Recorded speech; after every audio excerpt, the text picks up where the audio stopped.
Og det her det er første kvadrat, anden kvadrat, tredje kvadrat, og det her er så 4 kvadrat. Nu skal jeg fortælle om, hvordan koordinatsystemet er opbygget, og det er en rigtig vigtig ting.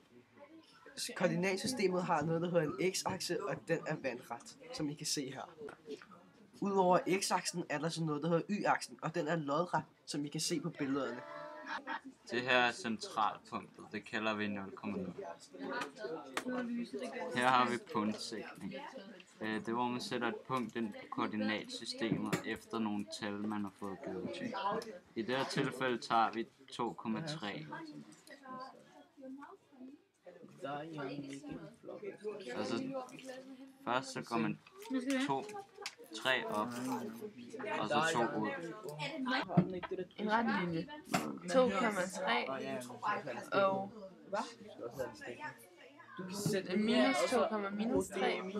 Dem skal vi forbinde til en ret linje. 2,3 det er det første punkt. Okay, så først skal vi jo have... Og minus 2,3 er det andet punkt. Så topper bryggen hernede. Og så sætter du bare en streg imellem.